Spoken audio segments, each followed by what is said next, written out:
Procivis, l'immobilier qui a du sens présente Sud Radio, le grand matin week-end, Osez investir l'hebdo, 9h30-10h, Thomas Binet. Nous vous retrouvons pour le 95e numéro d'Osez investir, l'hebdo d'investissement réussi. Nous allons dans un premier temps retrouver Pierre Leroy, qui est le président du mouvement French PropTech, pour faire un bilan semestriel sur l'innovation dans le domaine de l'immobilier. On recevra ensuite Jean-François Oudot, directeur général de Groupama Ganrem, qui est une société de gestion intervenant dans les domaines du bureau, commerce, logistique, pour parler placement et investissement. On continuera et finira l'hebdo avec notre consultant en gestion de patrimoine Guy Marty. Et en deuxième partie d'émission, nous serons avec nos chroniqueurs pour faire le bilan de ce premier semestre dans les domaines du logement et du placement. TheLoc.fr, la plateforme qui vous simplifie la loc présente Sud Radio, Osez investir, la clé de la semaine.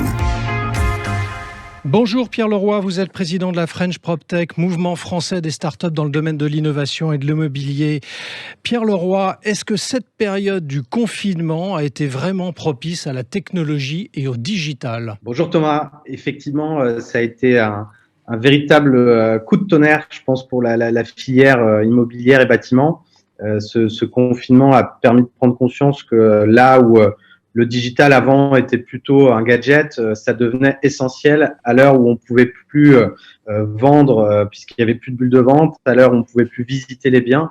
Donc les professionnels ont vraiment pris conscience de la nécessité absolue finalement de rentrer dans cette nouvelle ère du digital. Alors, est-ce que vous pensez que ça va s'accélérer dans les mois et années à venir ? Évidemment, je pense qu'on est qu'au démarrage. Le processus d'une vente, d'une location, d'une construction est quelque chose de long. Et donc là, aujourd'hui, les acteurs ont vraiment initié des démarches sur les on va dire les basiques de la profession.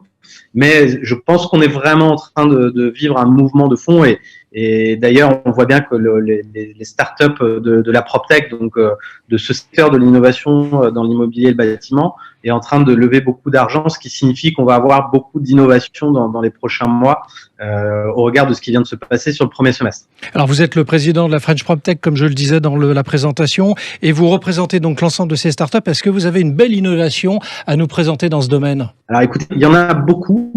Si je voulais mettre la lumière sur une en particulier, c'est que je pense que la filière de la construction, donc ce nous on appelle la constructech, est en train d'avancer très vite, notamment sur la construction hors site. Donc ça veut dire en fait des maisons qui sont assemblées en atelier et donc selon des plans numérisés. Donc ce qui permet en fait d'aller très très vite dans l'élaboration de la maison et son élévation. Donc ça veut dire en clair, en 3-4 mois, on peut obtenir une maison prête à l'emploi dans un secteur où on peine à avoir du logement accessible, rapide. Je pense que c'est une des vraies réponses pour diminuer le prix de l'immobilier et répondre aux problématiques de croissance extrêmement rapide de certaines métropoles. Merci Pierre Leroy de nous avoir rendu visite dans Osez investir. ImmoEstime, commercialisateur en immobilier neuf, présente Sud Radio, Osez investir, Immo News. Notre invité cette semaine est Jean-François Oudot, directeur général de Groupama Ganrem. Vous représentez une société de gestion de portefeuille de fonds d'investissement alternatifs composée de bureaux, commerce, logistique représentant 875 millions d'euros d'actifs. Bonjour Jean-François Oudot. La période est au bilan, on commence à le dire depuis le début de cette émission. Comment s'est passé ce premier semestre 2021 dans votre activité ? Le bilan est extrêmement satisfaisant malgré le contexte. Oui. Du point de vue de notre collègue déjà, on a très bien performé, mais je crois que nos concurrents et amis également. Donc on s'aperçoit qu'il y a beaucoup de liquidités à investir en épargne pour ce qui concerne la SCPI et puis également en assurance vie pour ce qui concerne un support qui est un peu différent qui s'appelle un OPCI. Donc le bilan est très bon, je pense, sur le marché au niveau de la collecte. Il est très bon aussi sur l'investissement, malgré les quelques difficultés qu'on peut rencontrer sur le pricing des actifs, notamment de commerce. Sur la demande aussi locative, puisque chacun y va de son petit commentaire acerbe, que ce soit sur les bureaux ou sur les commerces, mais la vie n'a pas changé, le monde n'a pas changé. Il y a des évolutions simplement de mode de comportement, mais sur les fondamentaux... Vous pensez au télétravail, par exemple ? Oui, Ouais. mais quand vous avez des bureaux qui sont stratégiques pour vos locataires, ils ne sont pas prêts de partir. Et c'est un carrefour. On a le télétravail poussé à outrance a démontré tout le besoin qu'on a de bureaux adaptés à la stratégie de l'entreprise, adaptés aux échanges entre les personnes, adaptés à la dynamique de groupe. Et on s'aperçoit que les sociétés qui performent, ce sont des sociétés qui ont un vrai projet humain et un vrai projet de produit. Alors quand vous dites les commentaires acerbes également sur le commerce, vous pensez à quoi en particulier ? C'est le commerce bashing, c'est-à-dire qu'on a l'impression que tous les commerces vont fermer, qu'on va acheter tout par Internet. Il faut arrêter de rêver.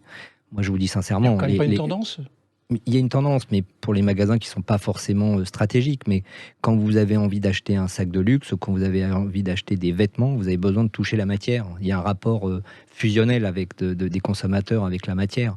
Donc on n'est pas prêt de voir les commerces disparaître. Je ne dis pas qu'il n'y en a pas certains qui sont mal placés ou mal dimensionnés, qui ne vont pas avoir du mal à être commercialisés, voire être transformés en autre chose. Mais de toute façon, il y aura une réutilisation dans d'autres destinations. Mais je ne suis pas du tout négatif sur notre business en général et en particulier où on a aussi des alternatives. Je veux dire, quand vous voyez l'emballement sur la logistique, c'est aussi un facteur de création de valeur. On va y venir parce que vous intervenez, comme je le disais en présentation, sur plusieurs classes d'actifs, bureaux, commerce, logistique et loisirs.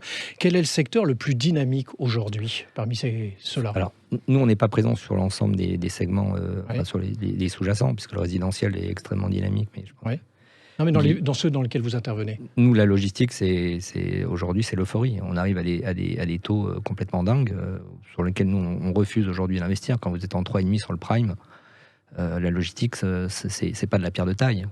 Oui. Alors certes, vous avez des beaux longs, mais quand vous avez une société qui a des difficultés, vous avez à avoir un bail long. Si elle a des difficultés, elle ne vous paiera pas.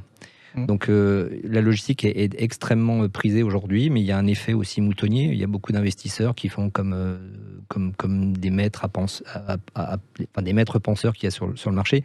Donc nous, on essaye de se soustraire de ce mouvement-là pour avoir notre propre stratégie, notre propre discernement. Il n'en reste pas moins que lorsqu'on veut aujourd'hui avoir une approche prudente, il faut être diversifié, il faut avoir du bureau, du commerce, de la logistique, du résidentiel. Et tout ceci est une question de dosage. Jean-François Oudot, on va parler un petit peu SCPI. En quoi c'est un bon placement pour un épargnant qui nous écoute dans Oser Investir ce dimanche matin ? Alors, ça peut être un mauvais placement lorsque c'est mal géré, lorsque c'est mal investi. Donc, je ne tirerai pas de généralité sur ce support d'investissement. C'est un bon placement parce que aujourd'hui, on s'aperçoit que ce sont des vrais professionnels qui sont à la tête de ces fonds. Premier point. Deuxième point, ce sont des actifs concrets. C'est-à-dire qu'une action, c'est très volatile. L'immobilier, c'est une inertie de valorisation un peu plus forte. Et troisième point, c'est que vous avez aussi une capacité d'avoir cette diversification de risques géographiques, sous-jacents, et aussi être en lien avec une économie qui est bien portante, si on regarde bien ce qui se passe. Un conseil pour nos auditeurs, s'ils veulent investir en SCPI, ils doivent faire attention à quoi spontanément ? Qu'ils investissent dans les supports diversifiés, c'est tout ce que j'ai à leur dire. Merci Jean-François Oudot, et je rappelle que vous êtes donc le directeur général de Groupama Ganreim. Sud Radio Oser Investir. Et Guy Marty, vous êtes le consultant d'Oser Investir en gestion de patrimoine et fondateur de pierrepapier.fr. Nous sommes sortis du confinement et des couvre-feux et nous nous préparons pour l'été. On parle beaucoup de la résilience de l'économie française et l'on pourrait même dire que la résilience est une expression devenue à la mode. Qu'est-ce que cela vous inspire, mon cher Guy, ce dimanche ? Eh bien, mon cher Thomas, nous espérons tous que l'économie française va repartir pour de bon et pour longtemps. Mais il me semble qu'on emploie le mot de résilience à tort et à travers et qu'on oublie son véritable sens. Mais c'est un mot aujourd'hui courant pourtant. Oui, sauf qu'il ne veut pas dire la même chose selon celui qui l'emploie. Pour certains, ça veut dire résistance, endurance. Pour d'autres, ça veut dire la capacité pour une entreprise ou une personne ou une économie à surmonter un choc. Au moins, c'est une définition intéressante que vous nous proposez. Ouais, vous savez, en français, le mot résilience est un terme technique qui désigne la capacité d'un métal à résister à un choc. Bonjour, ici le Club des Poètes. En fait, si on utilise aujourd'hui ce mot dans la vie de tous les jours, c'est parce qu'il a traversé l'Atlantique avec les films américains et les smartphones. C'est Paul Claudel, dont on connaît les pièces de théâtre, mais qui a été longtemps ambassadeur aux États-Unis, qui a en quelque sorte découvert le mot résilience. Alors, si vous me permettez, Thomas, je vais citer Paul Claudel dans le texte. Allez-y, Guy. Il y a dans le tempérament américain une qualité que l'on traduit là-bas par le mot resiliency. pour lequel je ne trouve pas en français de correspondant exact, car il unit les idées d'élasticité, de ressort, de ressources et de bonne humeur. Ah ben là, c'est votre marque de fabrique, mon cher Guy, la bonne humeur, ce dimanche, une fois de plus. Mais oui, parce que la résilience, ce n'est pas la résistance, ce n'est pas seulement la capacité à se remettre d'un choc, c'est la capacité à rebondir, à repartir de l'avant joyeusement. Alors, quand je consulte le texte gouvernemental du plan de relance et de résilience, parce que c'est comme ça qu'il s'appelle. Absolument. Ou quand je lis des analyses sur la résilience de l'économie française, je trouve ça bien austère et bien triste. On a perdu la saveur du mot. Où sont passés l'enthousiasme, le bonheur, la joie de vivre retrouvée? En fait, si on utilisait le mot résilience pour ce qu'il veut dire, on penserait peut-être un peu plus que l'économie est faite pour les gens et pas l'inverse. Merci Guillaume. Nous vous retrouvons dans un instant avec Bernard Cadot dans la deuxième partie du club, donc Oser Investir. Et on va faire le bilan du premier semestre en placement et en logement. Sud Radio, le grand matin week-end, Oser Investir l'hebdo, 9h30, 10h, Thomas Binet. Avec Procivis, l'immobilier qui a du sens.